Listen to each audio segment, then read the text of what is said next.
Hey everyone, thank you for joining me. You're at home with Melissa, and I'm very excited because supplies have arrived, and that's good. We can get started on some things that we're doing right now.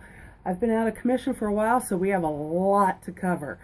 And I think the first thing I'm going to do, well, the first things, and I want to share these things with you as we go along. I'm tearing down a fence that I had just started to put up. Sorry about the ums. Tearing down a fence that I had just recently put up.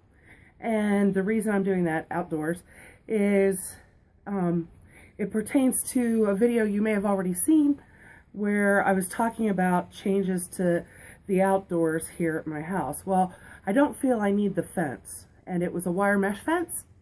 So I'm tearing it down because I do need that mesh for something else. And what that is again, the fish room and Spike the Bearded Dragon's room, to basically shut it off from the rest of the house, because I have a couple of cats, one of whom was showing a little bit too much interest in Spike. And so before Spike became a toy, I had to save her. She has her own room, and keeping the cats out of it, like to keep her in it, which I have to do to protect her from, say, going through the house and maybe climbing into the washer and dryer or something like that, getting lost, getting hurt, or worse. I had to close her in her room, which is safe for her. And I was waving at my neighbors. And the way that I'm closing her off, or was just to have a little divider about this big across the doorways that kept her in. Didn't keep the cats out, however. And I don't want her to be a Gracie toy, so the cats have to be kept out. I removed a really cheapo screen door from the back door. It was not a top of the end item when it was bought, I'm sure, and now it's very old and beat up, and it actually was part of this house before I ever came here. So I took it off, and I was using it, and it does its job well, and that is to form a barrier. And so it's across the doorway, blocking the doorway between the kitchen and Spike's room. And it's just leaned there right now because that doorway is not a standard sized doorway. So I either have to make a screen door for it, which I thought would be nice, because that doorway is actually the shortest route from the kitchen to the fish room, to Spike's room. Otherwise, I have to go around and go in through the library. So I thought about doing that. That was my initial plan, but I've changed my mind because I am an avid reader. I love to read. That's something I got from my dad's side of the family. They all love to read. And my mom's side of the family, they all love to be constantly doing things.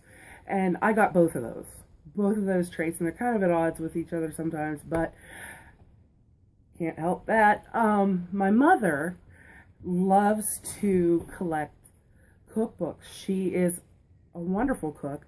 She very rarely follows a recipe as it's written. She looks at it, she reads it, she studies it, and she thinks, I think it would be a little bit better if I did this. And she'll change them, but she loves going through her cookbooks, and she accumulates them. She does not like to have too many books. So what she'll do is, when she gets what she considers to be too many cookbooks, she'll weed them out, and lucky me, I get some of them. And I love cookbooks. I have my own that I got, and I have ones that have been given to me by my mom, my friend Jennifer, and a bunch of other people as well. And so I don't have anywhere to put them. The library is actually full of other books. So, and besides, you really, I do anyway, want to have my cookbooks right in the kitchen where they're going to be used. So I decided, okay, instead of building a screen door in there, what I'm going to do is I'm going to screen off Spike's side of that doorway, leaving a space about this wide somewhere in the middle of it through which I can run my siphon hose to clean the fish tanks. I'll put a little hinged door on that. I don't have to, but eventually I'm sure I will put a little door on that space. It's small enough the cats can't get through it, and Spike can't climb up over the piece of wood that covers the bottom part of that hole through which to take the siphon. So I'm going to eventually probably put a little door there, but I don't know that I will. But I'm going to definitely take the mesh and close off Spike's side, leaving that little space. And then in the doorway itself, which is very wide, it's book wide, I'm going to turn that into a series of bookshelves, and those bookshelves are going to be where I store my cookbooks. So I'm going to keep you guys up and keep you in the loop as we go through that and show you how I'm doing it in case it interests any of you guys, and you might like to do that as well. And that's going to be one of our first projects. Another thing that I'm doing, probably working on it today in fact, is bringing in some plants from the outdoors that I want to be growing indoors.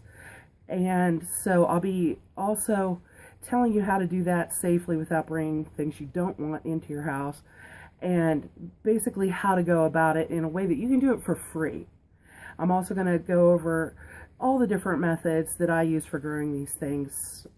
And so those are going to be some upcoming videos, and the next one you see is probably going to be, no guarantees, it depends on where the day takes us. It's a nice sunny day, and it was below freezing when I got up, and now it's just a hair above freezing. I noticed that as I look around, everybody else is wearing coats. I'm not. In fact, this shirt is actually warmer than what I need. It's just the first thing I grabbed. You know, I had this shirt on hand because I was wearing it when the temperatures were below freezing, and now that we're a little bit above, I could go with something sleeveless.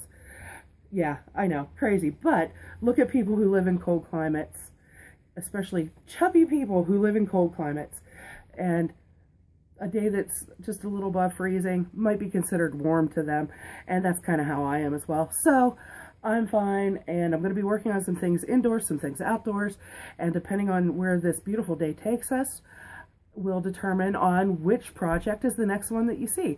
And I'm going to keep with the promise I made to you in previous videos to, with big projects, keep you informed step by step as well. So those are some things to look forward to, as well as for our friends who sent me messages through the comment section. I do love reading those, and I love our conversations, and so I'm really glad because I'm now, within the next couple days, I'll be getting to those. So I'm happy about that as well, and I look forward to talking to you all, getting our conversations going again, and I'd love to hear from you. So thank you for joining me for now, and I look forward to talking to you again in the very near future. Bye-bye.